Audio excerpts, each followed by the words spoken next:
Okay. Yep, that'll do.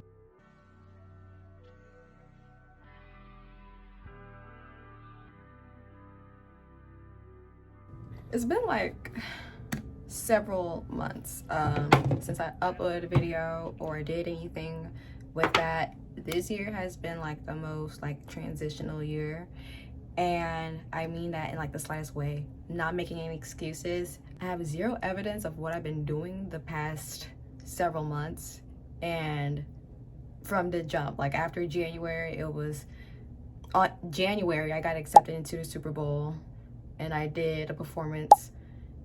February, March was Mardi Gras. I just felt like I needed some rest from that. April, I did a really passionate presentation and I wanted to put my heart and soul into that. And then May was my birthday.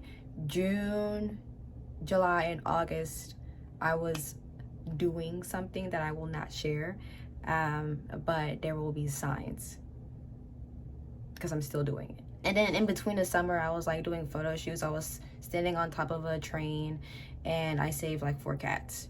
So yeah, but I really wanted to do this video for the longest time, and it's coming up on a year since it happened. I think enough time has passed for me to finally like actually gather what's happening and kind of share with you guys how that happened. So without further ado, let's get into how I got a stalker. Yay. I'm just gonna go over my day just because like it'll make sense later on in the video, but I just want to go over the whole day of that day. Does that make sense?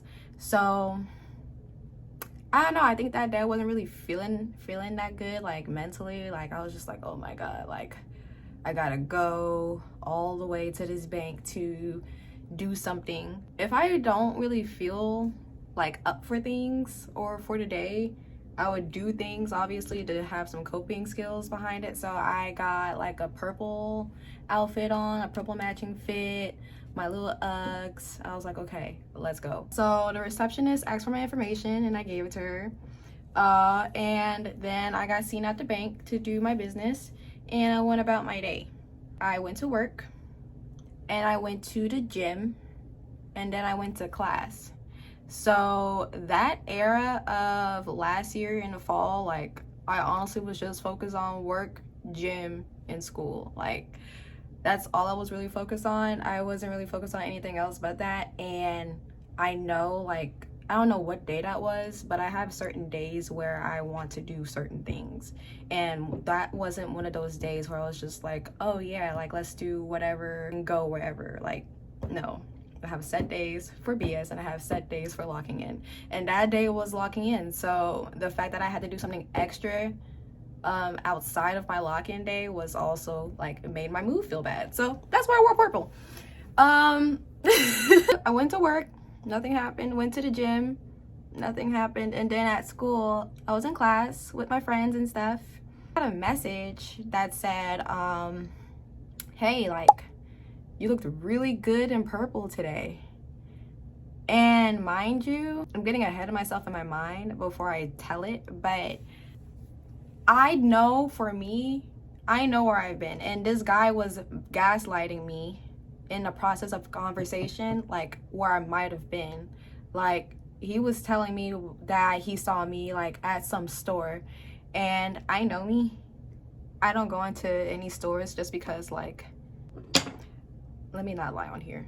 I did not go to the store that day. I know I do shopping, but it would have to take me a lot to actually like go in real life shopping. It's like, yeah, okay, like you're lying about whether I met you or not in a place. But this place that he said, obviously he said a store, and a store involves money. So that was like my red flag. So I was like, okay, I think this guy might have seen me at the bank. When I was unsure how he got my number, that was another red flag. So it was just like, the only place that I have ever said my number was when I gave out my information to the bank teller or to the bank receptionist so she can check me in and I can do my business. That's the only way somebody would have my info. So I was thinking that I was somebody at the bank, like somebody that didn't work there, that was at the bank, that heard me say my number.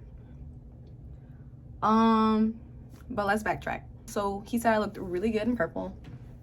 And I'm like, who is this? I actually have to go and see exactly what he said. So give me one moment. Let me look up like all purple, because that was the last time I received a text about an outfit. I said all purple. I'm actually gonna put these texts on side of me. So he said, you look beautiful today in all purple. And I was like, I'm sorry, I don't have this number saved. Who made this be? ? Also, I don't think I posted on social media about me wearing all purple, because when I'm logged in, I don't really be posting stuff. But if I have time, obviously I'll yap. And he was like, LOL, just a secret admirer who would have loved to take you out to dinner. So inside, I was puking. Inside, I was like, okay. But I loved the message instead, to kind of like win some rapport about who this individual might be, right? So I was like, oh, I'm sorry. This sounds so pick me, but I was fearing for my safety. And I think what I concern myself with is my life, obviously. So if this is like somebody with low social skills and particularly like very like clever on getting somebody's information, who knows what else they are capable of doing. So I played into it. So it says, I responded, aw, first I need to know who you are first though. Like, how am I supposed to know? Is this your real number? That's what I said. So he says, I am real, LOL. I'm black, medium built, very handsome, and I'm in love with yo slim, sexy ass. Just want to take you out on a date. So what I said before was like, he's very observative and stuff. Purple, slim, that had me checked out. Getting my number, calling me sexy, I know what your values are. So inside, I'm freaking out. Towards him, I'm like loving it. I'm getting all of it, just because like, I don't know, like I still don't know who you are. You described yourself at this point, who you are. Black, medium built, like, okay, I don't know how to explain this, but that's also how I knew it might be somebody that worked at the bank, because the descriptions make me believe that you have a certain type of nomenclature about your occupation. So when he was describing himself, I kind of understood who this person might be strongly. Like, it kept pointing toward this man is the security guard. Not only him describing himself gave that away, but how he was said like medium built. Like, who says that other than people that work in law enforcement or just very observant people? So that kind of checked out there. So now it was like a matter of proving that. I played clueless and I said, that doesn't answer my question though. Like, who are you? Like, what is your name? Who are you? And you're steady not telling me. So again, this was happening, this whole conversation was happening in class while my professor was talking to us or lecturing, or I think they were showing us a video as well. Like, all of this like was happening. I didn't really pick up my phone until I got like some weird ass phone number. So at this point, I'm not even paying attention in class. Like, I got like so scared for my life. I didn't get scared for my life yet, but it happens, and I walk out of class for like a good minute until I came back in after it was over. So when I said it doesn't answer my question, he goes, I know, but I want it to be a surprise, but I don't even know if you're single or not. So I'm like, I understand. Well, when you reveal yourself, I respond. I'd rather speak to someone for who they are, especially since they acquired my number and know everything about me. It's not fair. So I'll see you around. He goes, yeah, no, I'm sorry. I just took an interest in you. That's all. And I understand. So I said, it's okay to be nervous. Don't feel bad for that. Take your time and you'll tell me when you're ready. Like, I don't even know where you saw me. He's like, are you single? So it's like constantly like evading like my concerns. You were concerned enough to get my number and my information. If you know my number, you know my name. So with that being said, like, loud ass bus, goddamn. So with that being said, like, if you concern yourself that much for giving my number, you would have a concern of what I need from somebody else. That's healthy. This, however, is parasocial. He asked me if I was single. I was like, yep, and I would like that to be the last question because you haven't answered any of mine yet. And he laughed at it. He laughed at it. There was like an iPhone. It was an iPhone laugh. And meanwhile, like, this whole thread is green. So now I'm understanding that this is not his real number. It's a it's an untrackable number and it's fake. So I'm already guaranteeing that if I ever was to pull up, which I have, but we're getting ahead of ourselves. If I was ever to pull up and tell him and tell a police officer like it was a phone, like it was an Android, he would pull out an iPhone. So when I told him about it, he wasn't answering any of my questions. He goes, "You're beautiful as too, even if you didn't look your best today."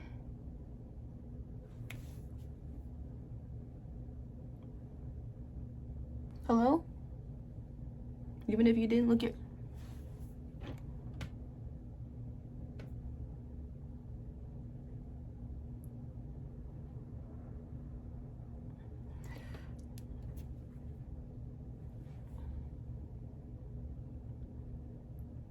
Yeah, I didn't think so. "I saw you and wanted you immediately, on God." Lowercase g. More red flags, right? And I was like, "Where exactly?" He's like, "Just around. Store." When I tell you Iman is inside, if she wants to be inside on that day, it makes me so mad. That's why I'm stuttering a little bit. But I went to the bank. I went to the gym. The gym didn't have a store around it. I went to work. My work doesn't have a store around it. My job at the time, let's just say that, because I don't work there anymore. And then I went to school, and my school's a campus. It doesn't have a store. So the only thing that had to do with money was the bank.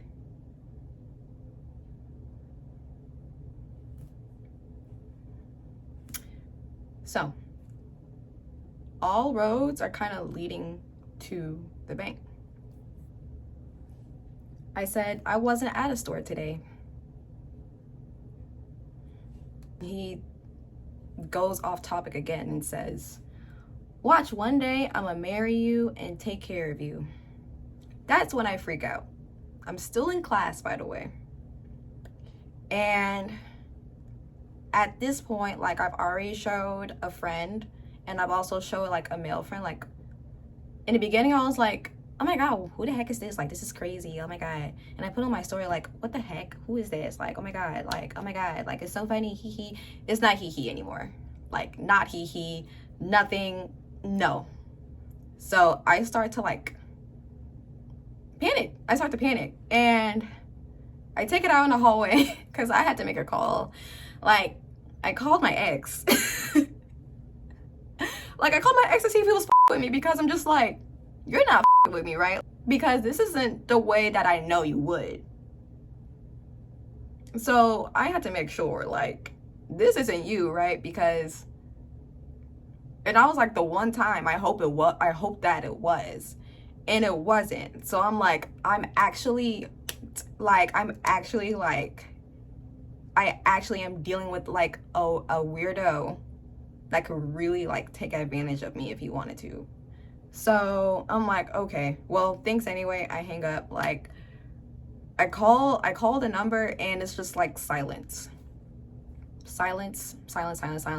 Like he's just answering the phone. I can hear feedback, but he's not talking, and I'm not talking either. Some of my friends also did the same, where one of my friends called them and was telling him my name, and I was like, okay, like, let's not say my name to confirm that is me trying to understand who this person is, but just call them and talk to them.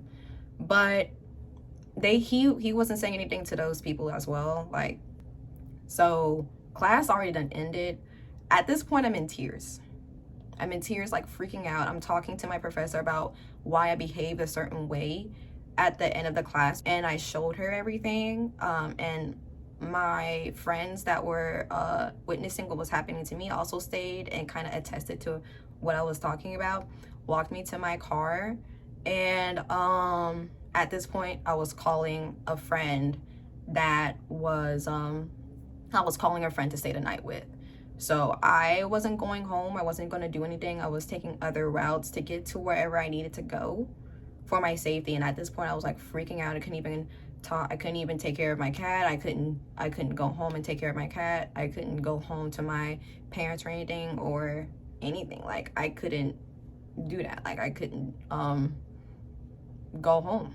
I felt like I couldn't go home. I felt like my safety was threatened. I feel like somebody was constantly watching me.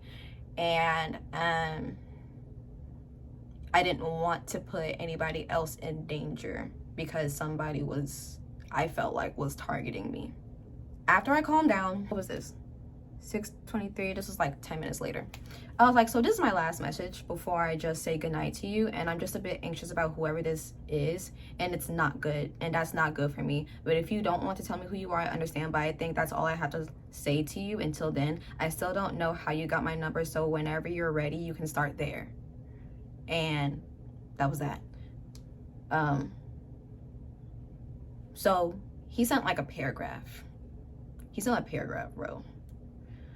He says, I'm sorry for making you anxious. The last thing I want to do is make you uncomfortable, but I know this seems a little weird, but like I said, I saw you today and couldn't help but like you. I think you're a beautiful woman, and I just wanted you the minute I laid eyes on you, but because of the circumstances of how this looks, I'll just stop texting you, and hopefully one day we bump into each other again before someone else steals your heart. Good night. Do you think I'm stupid? Do I look like f***ing Superwoman? That was so manipulative. Like, this is so manipulative. Like, I know I'm dealing with somebody that's unhealthy as hell, bro. Like, yo, watching too many romance movies or maybe too many Marvel movies or whatever and internalize that into reality when it's not the case. That's creepy as hell. Maybe it would have worked on somebody else. Regardless, this is unhealthy. The thought processes, the lies, unhealthy. If I was to catch you in a lie, if I actually took this person on and dated them, do you think they would stop telling me lies? If I dated them? No. That's weird. It just made me sick. Like, I lost my whole appetite, bro. Like, ugh. I'm gonna get through the rest of the text that we had for tonight, but I stopped texting him after I said all you have to do is explain how did you get my number with a question mark, and that was the last text I sent it throughout the whole night. After that, I just went into survival mode. So he said, nah, it's okay. I have to realize that I can't have you. Did you expect for me to be like, oh yeah, you can have me, you can have me, you can have me? No, these are mind games. Damn, you're beautiful. Whatever guy you end up with will be a lucky man. He better treat you right too, because only a good man deserves a perfect woman like you. Like, hello, Jeremiah, what's going on? Like, what is going on? Like, ugh, I need to stop frowning because it actually does make me look ugly. But and then he texted me again. Why you keep getting people to call? LOL, I appreciate your enthusiasm, nigga, because you're not talking. You're not talking. And that's also why I didn't want somebody to say my name. But anyways, yeah, he didn't send another text after that. I didn't send another text after that. But this was all of that. So I had to take a break. I had to take a little water break. It actually still does irritate me a little bit. What really angers me is that there is a lot of women that can get into fatalities for saying no and they risk their lives for saying no in this country. So it's like really like disheartening when just experiencing these situations could lead to like a threat, and like having to go in a crisis and change the trajectory of your routine just because somebody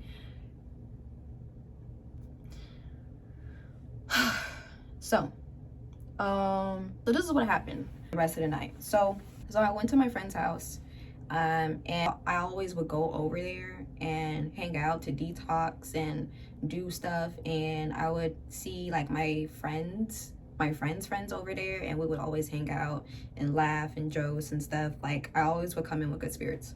So when they saw me not in good spirits and I went straight to like my friend's room to like just cry and like hyperventilate and panic, they knew something was going on. So yeah, so that's when he came and was like speaking sense into me just a little bit, and I was just crying. I was crying. I forgot what I said, but like I was basically telling him like I can't even go home, and I couldn't even do this, and I was like, bro, like I was a mess. And like I think like having like to stay strong about this situation in one realm, and then just cry and bawl in the second realm is crazy. Because why do I have to work to know who this person is when they could just leave me alone? They didn't have to get like anything. Like I was so freaked. So the fact that I had to just like stay strong and like have a mask to kind of understand some information about this guy, to plan for confrontation the next day, took a lot out of me, only because I was at school focusing on my degree, and secondly I just have like a lot of things going on that I work on at home. So the fact that I had to abandon that because of a man is actually like disgusting. The fact that I had to mask my discomfort and my frightenedness for a man, for my advantage, I was going against his mind games as well. He was also working for something, and I was combating it. The difference is none of us didn't know that we was playing mind games on each other, and it kind of just made me sick altogether. I was playing mind games for my life. This person had other reasons on why he was doing it. What happened the rest of the night was my friend gave me his clothes to wear. I still have it. I've been telling him that I'm gonna bring it back, and I haven't been bringing it back. But I had some clothes to wear for the night to sleep in, because I was just coming for school. I had work. I had, you know, like I went to the gym, bro, and I changed my clothes to go to school and work, because professional standards, right? But then I had someone else that called me, and we talked all night, and it made me feel a little better. I slept for a little bit. The sun was coming up. I was going to my house. When I got home, I kind of talked to my family. I talked to them that night as well, and let them know like I wasn't coming because of what's going on. They got the text messages, they got everything. Like I covered all that with my family. So when my mom was home, I talked to her, told her what was going on, told her some updates, but nothing important really, because I didn't get a text from that man again. Until I got a text this morning. So this is where my brother plays a really, really important role. Like the role. Like this is where he played like the role. Like I owe him so much. Like I love him so much for this. So I think we spoke about this night before, but me and my brother were going to test and do process of elimination. because I was actually shocked that his phone actually rang. How quickly did you call him when you walked in the door? I'm dialing his number before I walk in the door. And pick our strongest telltale sign about where this guy is. So I'm gonna end it here. If you're seeing this, we have voted on my Instagram story that we wanted 2 parts because it was a lot to process. And I know I like to be really detailed about my stories anyway, so I know I might talk a lot. I'll be seeing you guys in the next video. Bye.